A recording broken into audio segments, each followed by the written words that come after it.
आपको लगता है चुनाव पहले भी होते थे, हार जीत होती थी, भारतीय जनता पार्टी भी चुनाव हारती थी, कांग्रेस भी चुनाव हारती थी, समाजवादी पार्टी भी चुनाव हारती थी और जीतते भी थे, ऐसे ही चुनाव जीतते भी थे।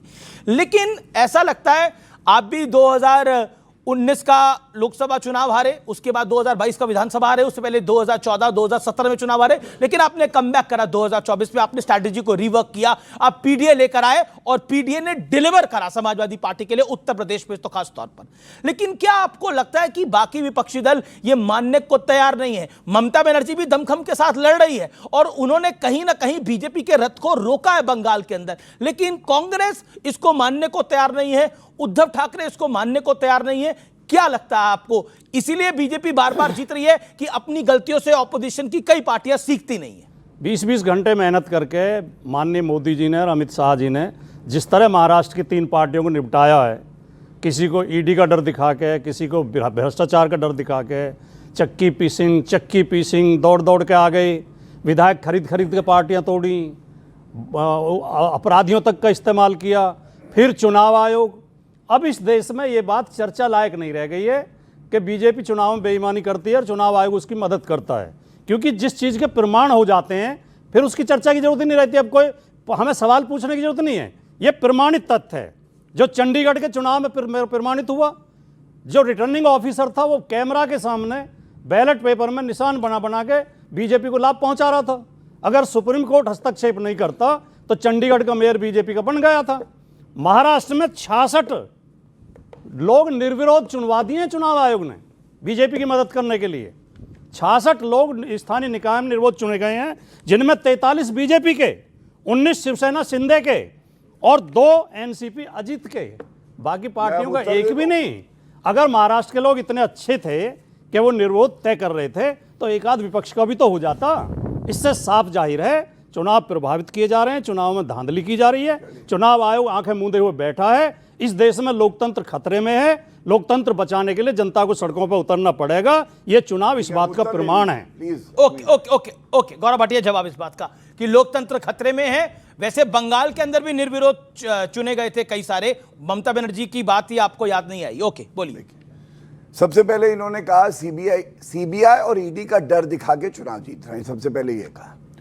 तो मैं इनको, मुलायम सिंह यादव जी पार्टी के जो है संस्थापक हैं, सबसे बड़े नेता रहे, उनका बयान है जब कांग्रेस की सरकार थी तो सीबीआई का डर दिखा के सारे विपक्षी नेताओं को जेल में डालने का काम कांग्रेस पार्टी करती है। और अखिलेश यादव सर्वोच्च न्यायालय भी गए थे और सर्वोच्च न्यायालय से राहत पाए थे, ये शायद इनको जानकारी नहीं है। आपका अध्यक्ष नया आ रहा है जो कि अब कार्यकारी अध्यक्ष है, पूर्णतः अध्यक्ष हो जाएंगे संभवतः 20 जनवरी के बाद। 2 चीजें बड़ी इंपॉर्टेंट है।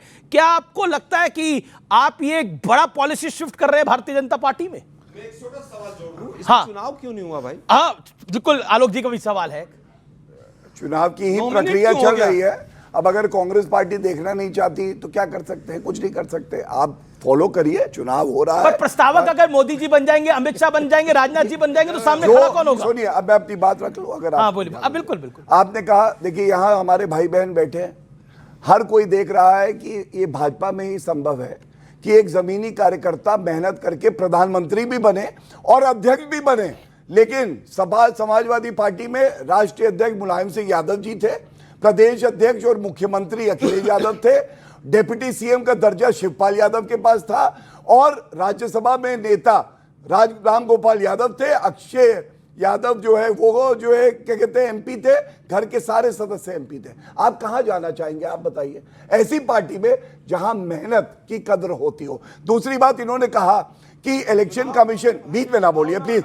अच्छा, राहुल गांधी के तो ये हाल है, राहुल गांधी इलेक्शन की प्रक्रिया ही है, प्रधानमंत्री प्रस्तावक बनेंगे, नॉमिनेशन होगा, इलेक्शन की इसलिए मैं समझ नहीं करना। प्रस्तावक बनना, मैं कह रहा हूं नॉमिनेशन की डेट क्या है बता दो। हाँ पूरा बता दो। 19 तारीख को, अरे भाई वर्किंग प्रेसिडेंट आपको पता चल जाएगा, पता चल जाएगा। डेट आई है पूरी। ये वो पार्टी कह रही है जिसका अगर बच्चा पैदा होता है तो उसे पता होता है आगे अध्यक्ष बनेगा, खुद को भारत रत्न दे देते हैं। जवाहरलाल नेहरू दलित परिवार से आए और कहां से कहां पहुंच गए? हो गया है इनको। क्या मल्लिकार्जुन खड़गे जी उस परिवार से हैं क्या? अच्छा मैं कह रहा हूं इस परिवार से पूरी डिबेट में वो भी ऐसे मैं कह रहा हूं बिल्कुल एक करके ऑडियंस में यही उनका तरीका है। अच्छा सवाल आप अरे कोई ना कांपे, कोई ना कांपे भाई।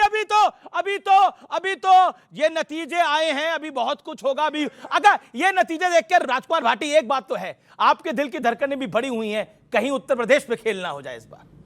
नहीं, ये तो राजनीतिक लोगों को हमेशा चौकस रहना चाहिए। और आपको लगता है ये सब चौकस नहीं? आपके अगल बगल वाले बिहार के नतीजे देख के और महाराष्ट्र इनका चौकस और फोकस कहां है? महाराष्ट्र के नतीजे देख के हम और ज्यादा चौकस हुए हैं और ज्यादा मेहनत करेंगे और ज्यादा परिश्रम करेंगे। लेकिन ये सवाल बहुत महत्वपूर्ण है जो अभी उठ रहा था।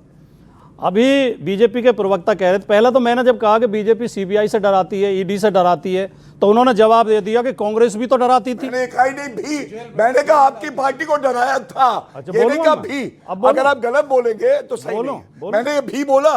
भी बोला नहीं बोला। मैंने कहा मुलायम सिंह यादव जी कहते थे जिस कांग्रेस पार्टी की गोद में बेटा बैठा है उसके पिता को प्रताड़ित करने वाली कांग्रेस ओके राजकुमार भाटी जी के जवाब, राजकुमार भाटी जी बीच में नहीं बोले। भी नहीं बोला था। हाँ, भी नहीं ठीक है, बोले। आप भी नहीं बोला था। ठीक है, मान लिया, इन्होंने भी नहीं बोला। क्या बात है? अब मैं बात, अर्थ तो जब भी एक ही रहेगा, भी को निकाल दो या भी को रख लो। अब एक मूर्ख अर्थ आदमी वही को रहेगा। समझ में नहीं आएगा अर्थ क्या है। मैं ये पूछना चाहता यही हूं, हालत है इनकी। सामने बहुत इसीलिए पढ़े एक लिखे पार्टी की नौजवान हालत है। बैठे हैं, सामने पढ़े लिखे नौजवान बैठे हैं।